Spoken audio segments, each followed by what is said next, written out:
Technology को लेकर India government का एक बड़ा फैसला। जी हाँ, भारत सरकार ने चाइना के 59 मोबाइल ऐप्स को बैन कर दिया है और इस लिस्ट में कई लोकप्रिय मोबाइल ऐप्स भी शामिल हैं, जैसे कि टिकटॉक, वीचैट, जेंडर, बिगो लाइफ और कैम स्कैनर। तो चलिए इसे डिटेल में जानते हैं। हेलो फ्रेंड्स, मेरा नाम है मयंक और आप देख रहे हैं टेक्नोराइजर। एक्शन। भारत सरकार ने इंफॉर्मेशन टेक्नोलॉजी एक्ट 2000 के सेक्शन 69A के तहत 59 चाइनीज ऐप्स को बैन कर दिया है। इन चाइनीज ऐप्स का उपयोग स्पाईवेयर के रूप में हो रहा था, जिसे सरल भाषा में समझे तो एक ऐसा सॉफ्टवेयर जो एक यूजर को दूसरे व्यक्ति की हार्ड डिस्क या मेमोरी कार्ड से डेटा को गुप्त रूप से ट्रांसफर करके उसके कंप्यूटर या मोबाइल की गतिविधियों के बारे में गुप्त जानकारी प्राप्त करने में सक्षम बनाता है। इस बात से आप समझ ही गए होंगे कि पब्लिक इंटरेस्ट और प्राइवेसी को लेकर भारत सरकार द्वारा लिया गया यह निर्णय कितना महत्वपूर्ण है। Ministry of information and technology को डिफरेंट सोर्सेज से कई कंप्लेंट्स आ रही थी, जिनमें उन्हें कुछ मोबाइल ऐप्स के दुरुपयोग के बारे में कई रिपोर्ट्स प्राप्त हुई हैं।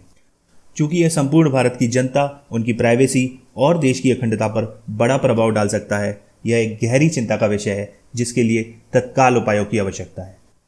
उम्मीद है कि इंटरनेट सर्विस प्रोवाइडर्स को इन एप्लीकेशंस को ब्लॉक करने के निर्देश मिलने के बाद यूजर्स को इनके नोटिफिकेशन प्राप्त होना चालू हो गए होंगे या होने लगेंगे।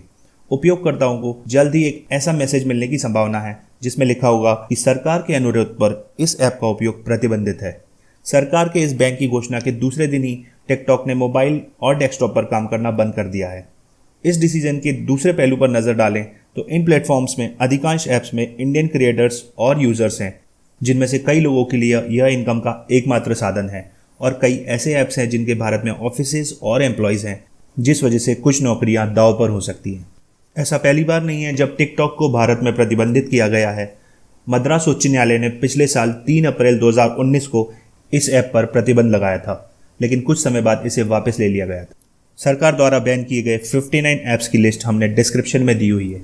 हालांकि वर्तमान में इन ऐप्स के अल्टरनेट ऑप्शन इंडिया में अवेलेबल हैं, बट उनके यूजर्स लिमिटेड हैं। उम्मीद है कि गवर्नमेंट के इस डिसीजन का बेनिफिट इंडियन सॉफ्टवेयर डेवलपर्स और सॉफ्टवेयर कंपनीज को मिलेगा और सेम सर्विसेज प्रोवाइड कराने वाले नए और advance make in India apps जल्दी मार्केट में आएंगे।